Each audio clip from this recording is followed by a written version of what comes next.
Assalamualaikum warahmatullahi wabarakatuh. Perkenalkan, saya Akna Anissa Octavia, mahasiswi psikologi di Universitas Esa Unggul Harapan Indah Bekasi. Video ini saya khususkan untuk menyelesaikan tugas pada sesi kelima mata kuliah Bahasa Indonesia dalam konteks keterampilan berbicara dengan bahasa formal. Kita selalu tetap sehat dan juga tetap semangat meskipun kondisi dan cuaca tidak kondusif akhir-akhir ini. Nah, kali ini saya akan membahas tentang sebuah isu kesehatan mental, salah satunya yaitu depresi. Apalagi saat ini sudah menginjak kurang lebih 2 tahun dunia mengalami yang namanya COVID-19. Ada beberapa bagian masyarakat mengalami sebuah kondisi baik itu dalam kondisi fisik maupun dalam kondisi psikis. Dan salah satunya adalah di mana mereka mengalami sebuah depresi di kala pandemi. Permasalahan kesehatan mental seperti cemas, depresi, dan trauma karena COVID-19 ini dirasakan oleh sebagian besar masyarakat Indonesia maupun dari berbagai macam kalangan dunia yang terkena dampak COVID-19. Ada beberapa faktor utama di mana terjadinya permasalahan kesehatan mental itu terjadi, yaitu adanya jarak dan isolasi sosial, resesi ekonomi, stres, dan trauma bagi para tenaga kesehatan, serta stigma dan diskriminasi. Nah, pada awal terjadinya COVID-19 tentunya bagi masyarakat Indonesia sangat-sangat mengkhawatirkan, terutama apabila pada awal itu kita ketahui ya bahwa apabila ada salah satu di lingkungan sekitarnya sedang mengalami COVID, tentunya banyak sekali pembicaraan-pembicaraan dari orang luar yang mendiskriminasikan orang tersebut. Padahal tentunya masalah ini pun tidak perlu kita bedakan ataupun kita permasalahkan, karena kondisi ini bukan kita yang mau, tetapi memang kita berdampingan dengan kondisi pandemi seperti ini. Oke, selanjutnya kita lebih mengetahui tentang apa itu depresi sendiri. Nah, depresi adalah sebuah gangguan mood di mana seseorang merasakan kesedihan yang mendalam dan kehilangan minat terhadap suatu hal yang disukainya. Gejala seorang dengan depresi itu diantaranya merasakan kekosongan dalam dirinya, kelelahan yang berlebihan, terutama kehilangan motivasi untuk melakukan kegiatan, perasaan bersalah, perubahan nafsu makan, perubahan pola tidur, perasaan kekurangan energi, sulit untuk mengambil sebuah keputusan, hingga sering sekali memikirkan kematian dan bunuh diri. Salah satu faktor permasalahan kesehatan mental yaitu depresi ini sering terjadi, bahkan tingkatnya itu lebih tinggi kematiannya di berbagai macam dunia. Nah, depresi ini itu sendiri bisa tadi yang awal sudah dikatakan bahwa terjadinya COVID-19 ataupun mengenai di lingkungan yang kurang nyaman sehingga membuat seorang tersebut mengalami yang namanya kondisi psikis yang tidak baik, yaitu depresi. Nah, depresi ini merupakan gangguan mental yang sangat umum yang terjadi secara global. Lebih dari 264 juta orang dari segala usia menderita depresi, dengan angka penderitaan depresi wanita itu lebih banyak dibandingkan pria. Mengapa lebih banyak dibandingkan lebih banyak wanita dibandingkan pria? Itu dikarenakan wanita, sepertinya yang kita tahu, wanita tuh selalu mempunyai apa-apa melakukan dengan secara perasaan, emosionalnya selalu sensitif dibandingkan dengan pria. Maka intensitas depresi itu banyak terjadi di kalangan wanita dibandingkan oleh pria itu sendiri. Tingginya angka penderita depresi ini diperarah ataupun diperparah dengan fakta bahwa setiap tahunnya sekitar 800.000 orang meninggal dunia akibat bunuh diri karena depresi. Nah, itu sendiri kita faktor dari depresi itu, mereka orang yang terkena depresi biasanya depresinya terlalu berat, dia akan memikirkan tentang kematian ataupun bahkan melakukan self harm atau melakukan bunuh diri. Dan ternyata banyak sekali tiap tahunnya peningkatan kematian ini akibat bunuh diri karena depresi. Nah, berdasarkan data WHO, bunuh diri merupakan penyebab kedua kematian. Nah, penyebab kedua kematian ini biasanya terjadi dalam rentang usianya 15 sampai 29 tahunan. Permasalahan mental ini terjadi pada usia masa-masa remaja maupun dewasa awal, di mana mereka mulai menginjak sebuah permasalahan yang mungkin mereka bisa atasi ataupun mereka tidak bisa atasi. Nah, di Indonesia berdasarkan data Risdeskas tahun 2018, prevalensi depresi dengan umur di atas 15 tahun itu mencapai sebuah 6,1% atau setara dengan 16 juta penduduk. Selain itu, kenyataan bahwa hanya 9% saja penderita depresi itu menjalani sebuah pengobatan medis. Nah, karena banyak sekali dari kita juga ataupun orang awam belum memahami kondisi-kondisi psikis tersebut. Jadi ada sebagian masyarakat yang sudah paham, ada sebagian masyarakat yang belum paham akan kondisi mental tersebut. Biasanya orang yang sudah memahami terjadinya kondisi psikis mental tersebut terganggu, mereka akan mendatangi ahli-ahli pada bidangnya, yaitu contohnya konseling atau psikiater dan bidang lainnya yang bisa membantu untuk menyelesaikan permasalahan kondisi mental.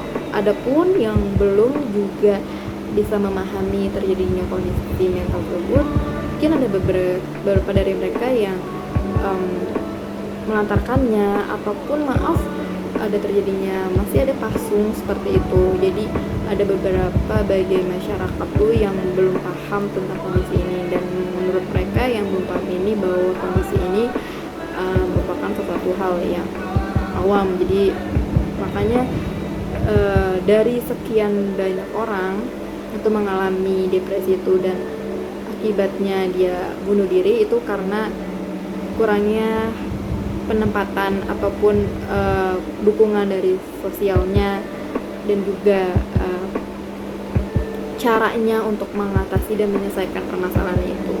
Jadi ada sebagian masyarakat yang sudah paham ataupun masyarakat yang belum memahami. Nah, sudah kita ketahui bahwa kondisi pandemi ini sangat-sangatlah berdampak bagi kita semua, tidak hanya kondisi ekonomi dan juga psikis. Nah, kondisi pandemi ini adalah tantangan bagi setiap orang.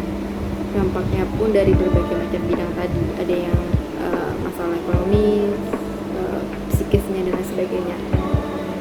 Dan pandemi COVID-19 ini dapat memicu stres yang berat bagi beberapa orang.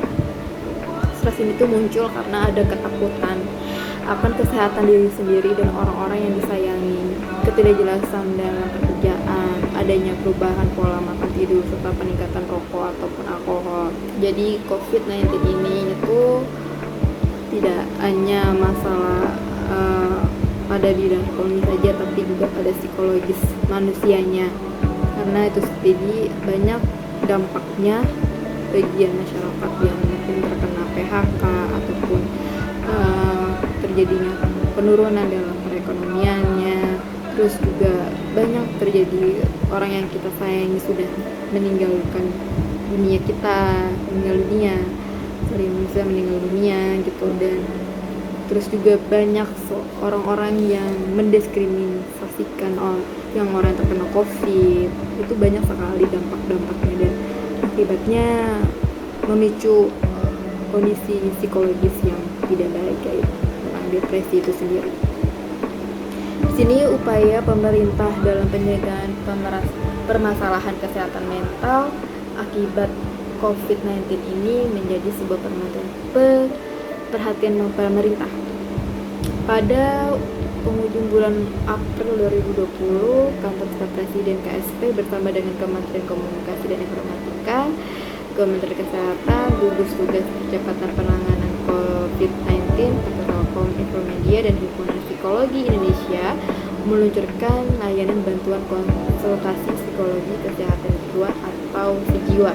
Layanan ini untuk membantu menangani potensi ancaman tekanan psikologis masyarakat di tengah pandemi COVID-19. Jadi pemerintah sudah memberikan pelayanannya untuk mengurangi tekanan psikologis masyarakat akibat pandemi. Nah, ya kampanye ini dan pembicaraan ini terkait kesehatan mental sudah sangat gencar diadakan. Namun beberapa orang masih memiliki persepsi yang salah terhadap masalah kondisi mental ini, sehingga seringkali itu muncul miskonsepsi atau salah pemahaman dapat menimbulkan dampak buruk bagi diri kita maupun orang lain. Misalnya, kita menjadi lebih mudah untuk self-diagnose, keliru dalam memperlakukan orang dengan masalah kesehatan mental, dan lain sebagainya. Jadi banyak sekali orang-orang yang masih meng-self-diagnose diri mereka bahwa saya punya ini, belum tentu, karena ketika kita mengalami kondisi tersebut kita perlu namanya bantu tenaga khusus ahli, yaitu psikologi ataupun psikiater ataupun tenaga ahli lainnya dalam menangani kondisi mental tersebut. Nah, beberapa pembahasan klarifikasi untuk miskonsepsi ini terkait tentang depresi. Nah, yang pertama adalah depresi itu jarang terjadi dan tidak akan terjadi pada diriku. Depresi bisa terjadi pada siapa saja, dari jenis kelamin apapun, ras apapun, dan pada usia berapapun. Bahkan 121 orang di dunia itu depresi dan merupakan salah satu masalah kesehatan mental terbesar. Nah, ini adalah stigma kita bahwa kalau misalkan kita mengalami depresi itu bukan salah kita, tapi memang bisa terjadi pada siapapun gitu. Ketika depresi itu timbul, depresi itu ada yang menengah, ada yang sedang, ataupun yang udah parah. Nah, itu perlu kita ketahui. Kalau sudah kondisi depresi sudah parah, kita perlu ke ahlinya. Kedua, depresi itu tanda bahwa kamu itu lemah. Nah, banyak sekali stigma masyarakat Indonesia mengatakan bahwa orang-orang yang terkena depresi itu adalah bahwa kita lemah. Tapi depresi itu bukan tanda kita tuh lemah, melainkan kondisi medis yang disebabkan oleh ketidakseimbangan zat kimia di otak dan dapat diobati. Sama saja ketika kita mempunyai penyakit seperti asma dan diabetes. Jadi depresi itu bukan tanda kita lemah, tetapi memang ada di mana terjadinya ketidakseimbangan zat kimia pada otak. Jadi jangan berpikir bahwa depresi itu bahwa kita lemah. Yang ketiga adalah depresi itu hanya sementara dan bisa hilang sendirinya. Belum tentu. Nah, depresi ini tuh biasanya tidak dapat bisa sembuh sendirinya, namun dibutuhkan pengobatan dan dukungan.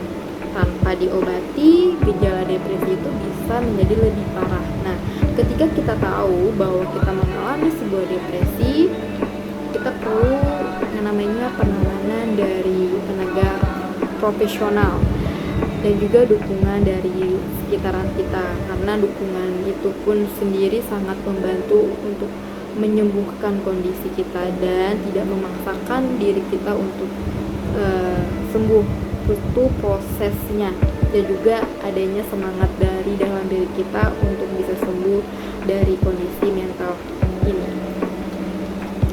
Nah, maka dari itu sangat penting untuk kita di sini tetap menjaga kesehatan mental dengan membuat diri kita sendiri itu, orang-orang yang kita sayangi serta komunitas itu menjadi lebih kuat.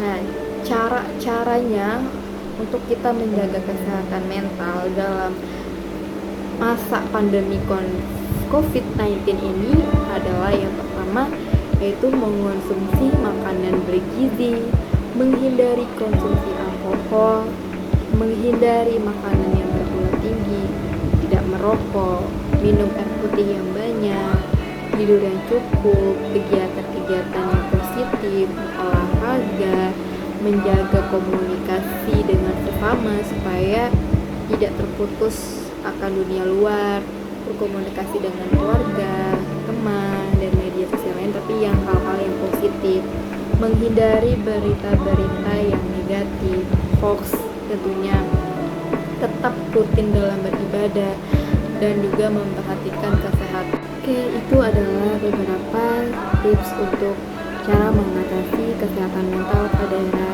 pandemi COVID-19 ini.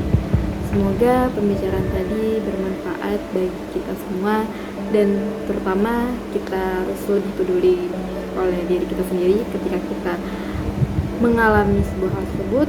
Untuk kita harus bisa bergegas menuju kepada tenaga ahli ataupun bercerita pada seorang yang mungkin dapat membantu kita untuk menyelesaikan permasalahan diri kita sendiri. Oke, itu saja. Terima kasih. Mohon maaf apabila ada kesalahan ataupun perkataan. Dan sampai jumpa.